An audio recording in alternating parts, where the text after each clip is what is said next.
Well, welcome and good afternoon, everyone. It's great to be here in Hogs Hollow, Toronto. I'm joined by my Minister of Education, Stephen Lecce, and our local champion, MPP Robin Martin. Robin is doing an incredible job delivering results for the people of Eglinton-Lawrence. Last year, we provided $3 million to Baycrest Hospital to help them make necessary renovations and upgrades. We've completed 70% of the first phase of the Eglinton Crosstown LRT project, including major station construction and 32 kilometers of track. And we've pledged $3 million to support businesses impacted by the construction. And we're moving forward with $4.7 billion Eglinton Crosstown West extension through Etobicoke with a proposed connection to the airport. These projects will mean more jobs, more business opportunities, and more convenient transit for people living in this community. Today, we're continuing to build on those important investments here and all across the province. As I've said before, if we want to invest in our future, we have to invest in our young people. And today, we're doing just that. This neighborhood continues to grow and thrive, and we need to make sure families and students not only have access to more spaces in schools, but also have access to better schools with modern facilities, the best possible learning environments where kids can reach their full potential and start down the road lifelong success. We've already started that important work with investment for 2019-2020 of $500 million for 30 new schools and 15 renovation projects right across the province.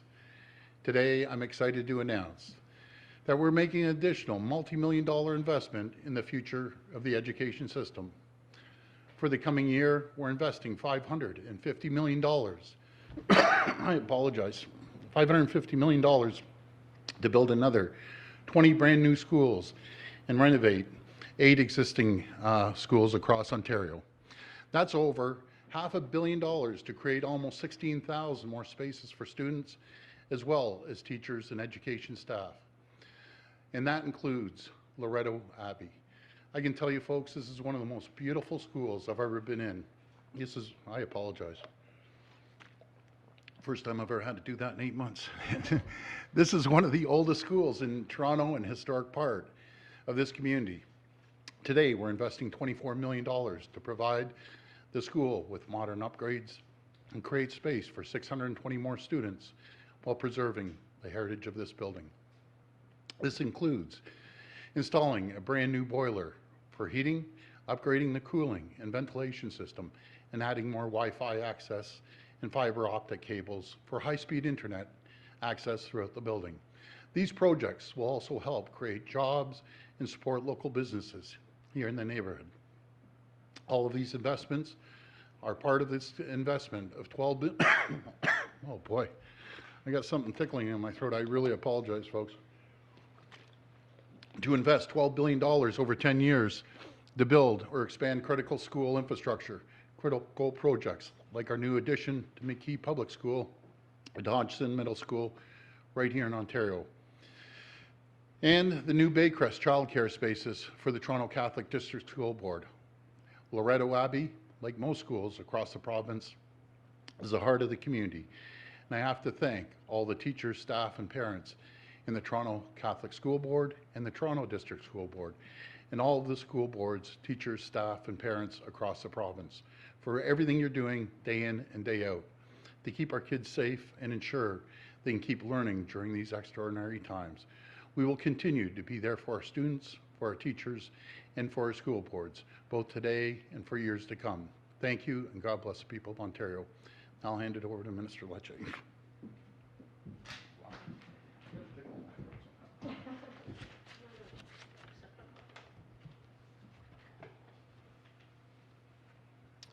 Well, good afternoon. I want to thank the Toronto Catholic District School Board community for welcoming us here to Loretto Abbey Catholic Secondary School. As the Premier said, it is a cultural institution with a proud alumni network of women making a profound difference across our province. And I just want to say, before I start, I want to just first off recognize Trustee Rizzo, Director Dr. Brown, And someone who has known me for many years, the principal of this school is a former educator of mine, Mrs. Bellissimo, who has been inspiring young women and men for a generation. And Ms. Bellissimo, it is amazing to see you present here at the school and to see you inspiring so many young people as you did for me. So thank you. As you know, we are in the middle of a pandemic, and we remain squarely focused on the safety of our kids and the quality of their learning. Good government thinks ahead, keeps their eye on the ball in the immediate term while continuing to focus for the medium and long term and to plan for it. And we must ensure our schools remain safe, our classrooms are modernized, and that we uphold the highest standards for your kids. We know schools are centers of learning, discovery, and development. They are a safe space for our kids, a place to meet a friend, to build character, and to discover one's vocation. We know parents expect our schools to be improved and state-of-the-art, and that is why in the summer, the Premier announced an investment in the future of our young people in this province, over $500 million investment to build new schools, to renovate existing ones, and to expand access to childcare for working moms and dads. Now more than ever, it's important to get these projects off the ground. Our government is accelerating another investment of $550 million today to ensure schools are in top shape, with 8 permanent additions, including right here at Loretto Abbey, 20 new schools, and 870 additional and affordable childcare spaces for parents. Our investment announced today will help create nearly 16,000 new student learning spaces, spaces that meet the highest and safest standards, which we know from COVID-19 is priority number 1. Today's $550 million investment is for this year alone, part of a much larger 10-year, $12 billion investment to rebuild Ontario's schools. That's supported by over $1.3 billion every single year to maintain our schools. Now we're supporting the next generation by building new schools right across this province. Nous construisons des nouvelles écoles à travers toute la province. Here at Loretto Abbey, this historic school will receive, as noted by the Premier, $24 million to upgrade the existing building, expand 620 new student spaces, and improve this facility for the next generation. Now, parents have been a strong voice for this school. Your greatest champion in the Ontario Legislature is my friend Robin Martin, your MPP. She has not rested until this project received the approval it deserves, and for that I know our community here in Toronto and across our province is grateful. We have more work to do, but I'm proud that throughout this pandemic, our Premier has now twice announced nearly $1 billion in investment to ensure our schools are modern, state-of-the-art, with the technology and internet, and that have more childcare spaces available to more working people. Thank you, and it's now a pleasure to invite up to the podium the Toronto Catholic School Board trustee for North York, Maria Rizzo.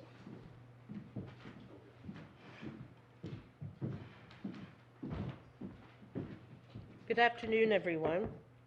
I am blessed to be here with all of you today representing the Toronto Catholic District School Board.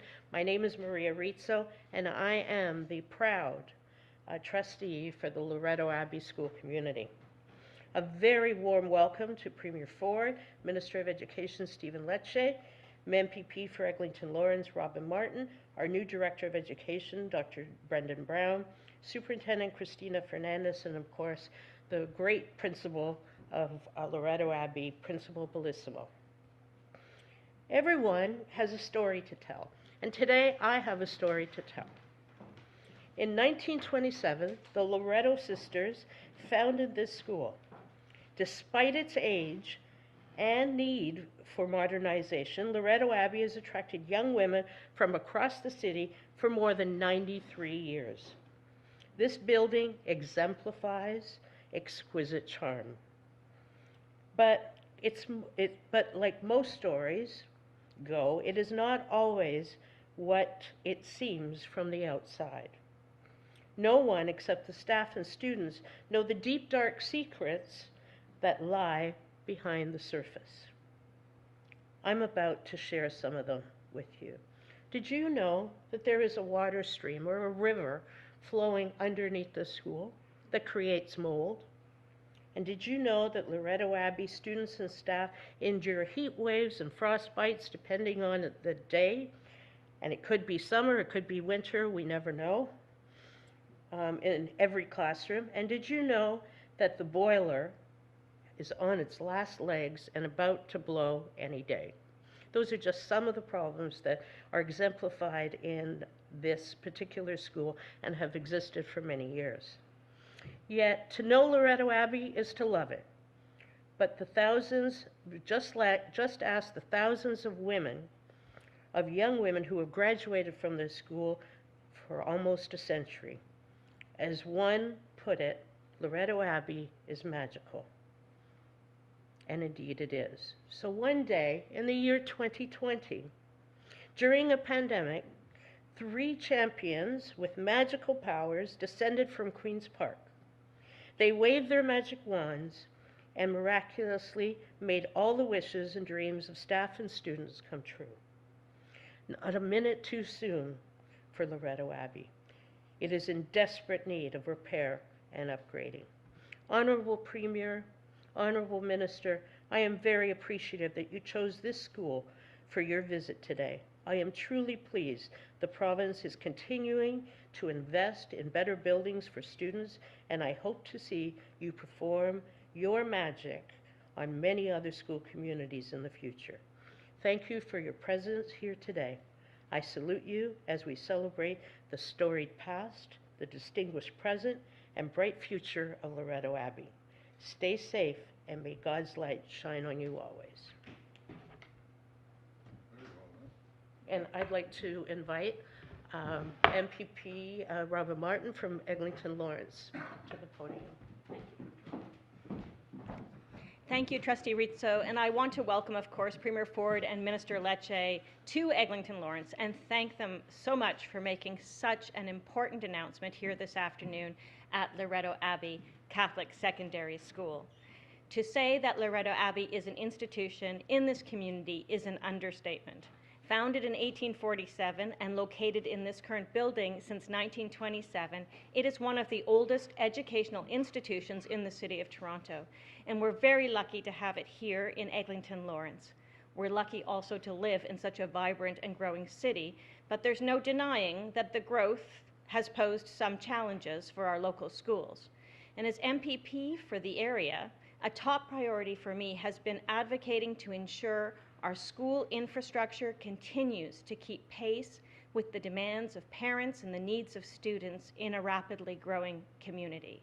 And that's why I am so thrilled that the Toronto Catholic District School Board will receive $24 million from the Capital Priorities Program to create 620 new student spaces at Loretto Abbey through upgrades to existing building infrastructure.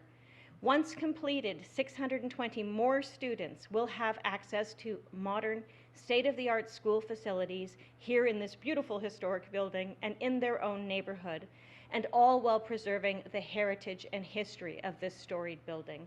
So I want to thank the Premier and the Minister of Education for their continued leadership on the education file, and I look forward to many, many great things to come. Thank you so much. Great. We'll go to the phone line. Oh, Thanks so much, Robin. And again, folks, I apologize. First time in 8 months, I had a little tickle in my throat, a little choking fit there. But I'm feeling pretty good, so we're good to go. We'll take the first question. first question, please. Your first question comes from Laura Stone with the Globe and Mail. Please go ahead. Hi, Laura. Oh, geez. Hi, Premier. I'm not used to going first. This is great. I wanted to ask you about dance studios. Yes. We've heard from a lot of small fitness studios who say they're disappointed that dance studios are allowed to reopen, but not them. And they're accusing your government of picking winners and losers in this by literally singling out classes such as Zumba, saying they're not allowed, but dance is allowed. So can you respond to this and explain what was the rush to reopen these dance studios but not allow others? I understand the boutique fitness areas and how it was explained to me is very, very simple. These groups are coming in, different groups, into the boutique fitness areas compared to a dance studio. That's there for teaching and showing the kids, and they have a cohort, if you want to call it that, compared to the fitness studios. But don't get me wrong, you know, we're looking into those boutique fitness centers, and then the next question, you know, as we move forward, will be how about the other fitness centers, and then another, and it just keeps going and going and going, comparing back and forth. I don't think you can compare the dance studios with certain students over and over again to fitness areas. I don't want to knock the fitness folks, because I spoke passionately last week about a small boutique fitness area that I'm going to visit in south Etobicoke. So I'm doing everything I can to make sure that we get these places opened up as quickly as possible. So we'll be reviewing that as well. Follow up? Thank you. And just on the mask issue, we saw what happened at the spinning studio in Hamilton with the outbreak there, and they were following the rules, they said, including physical distancing, but they weren't requiring masks, and now dance classes aren't requiring masks. So did you not learn anything from that outbreak, and why wouldn't you have required masks in these dance classes in these hot spot areas? Well, what I understand, I've only talked to one of the dance studios. I know all our MPPs have talked to their local ones, but they have some really strict guidelines in place. Again, they're cohorts that come in, these students, not too much different than school. They come in, they get taught, and then they're leaving. Compared to, that spin class, what are the cases? Once you do contact tracing, they told me it ended up in the thousands and thousands of people. So I think it's, we're comparing kind of apples and oranges on that one. Next question. Your next question comes from Christina Stucci with CTV News Ottawa. Please go ahead. Hi, Christina. Hi, Premier. Thanks for taking my question today here in Thank you. Ottawa. I wanted to revisit the conflicting message on trick-or-treating between certain levels of government. I know you don't want to be the bad guy in this, but Dr. Tam said it was okay, and now we're hearing from some infectious disease experts that it's about as low risk as it can get. Our local chief medical officer of health, though, does agree with you. But the reaction we're hearing within our community is people are just overall frustrated and tired of being confused by guidelines they say are not all aligning. So how concerned are you right now that you might be losing people's willingness to listen? Well, I don't think the guidelines can be any clearer.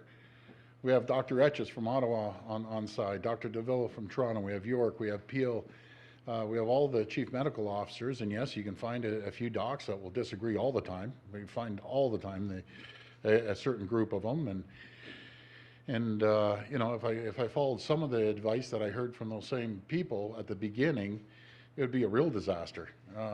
So I could look at it both ways, but I have to take the advice of the chief medical officer, which I have, and move forward with it. But it's very clear. I'm not canceling Halloween.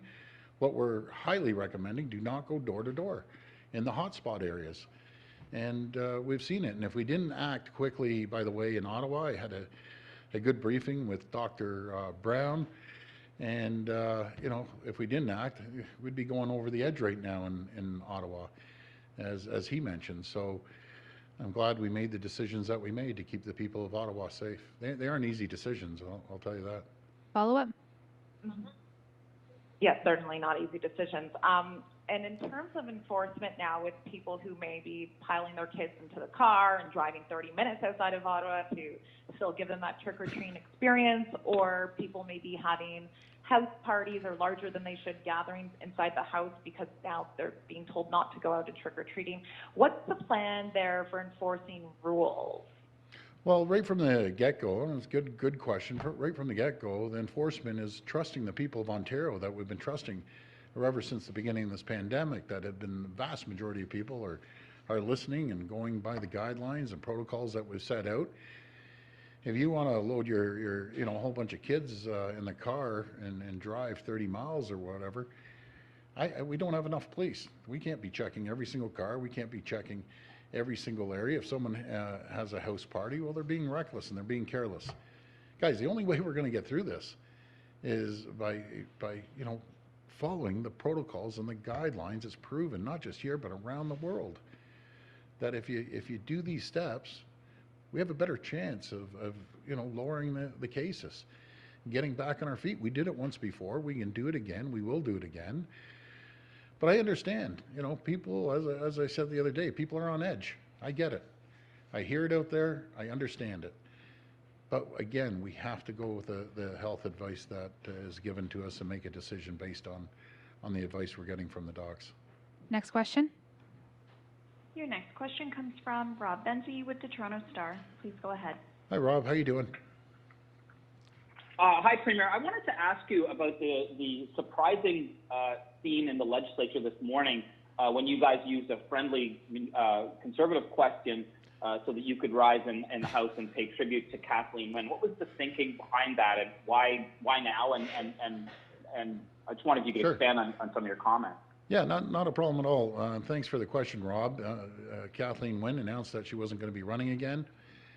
And I differentiate between politics and the person. Kathleen Wynne is a very nice person. She was never, ever, once, ever nasty to me. People ask me how she is. She's a very, very kind person. Do we differ on our politics? Sure. But it doesn't mean she's a bad person. I just want to acknowledge that. And she's also, there's only 25 other people since the history of this province that understands walking a mile in my shoes. Some decisions, and even decisions about Halloween. You know, if you make one decision, there's 10 other reactions. And then you make another one, another 10. And she understands that, making decisions late at night. It weighs on you. And no one else understands it outside of 25 other premiers. And I have a great deal of respect for her. She's a trailblazer in the fact that she was the first female premier, which is incredible. First gay premier, and I congratulate her. Incredible again. So there's many things that she was a trailblazer in. Do we disagree on politics? Sure we do. But I'm sure there's a few things that we agree on too. So I want to wish her all the best. She did a great job working with her constituents, serving the people of Ontario. And I want to wish her all the best. Follow-up? Premier, were you surprised that the New Democrats, they didn't seem as happy about you using that question to pay tribute to Kathleen Wynne? There was some heckling that we could hear. I don't know if you could hear it where you were standing. Yeah. We could certainly hear it in the press gallery above. I wonder what your thoughts on that is. Did you think that was appropriate? Were you troubled by that? Yeah. Rob, it was totally inappropriate. You've been down there long enough, and when you acknowledge someone, no matter what political stripe they come from, you respect that.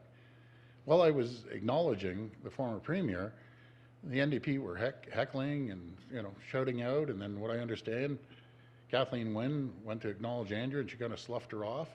Who does that? I'll tell you, who does. A very nasty, unhappy person. That's who does it. And it's unfortunate that Ms. Horvath decided to act that way.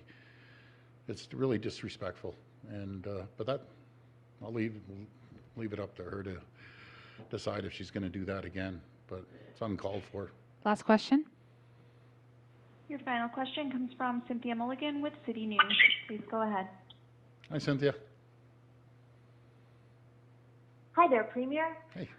I'm wondering about the testing that occurred today. There were only 24,049 tests completed. That's about half of what your goal is. What's going on with the testing? Well, I'll tell you, because I asked the same thing, and the good news is all the backlogs cleaned up, so I want to congratulate them. We had a little blip there for a week, 2 weeks. Now it's all caught up, so anyone who's going to get a test, you can get a result almost immediately, a day later or 2 days later. But right now, we can't force people to come in for a test.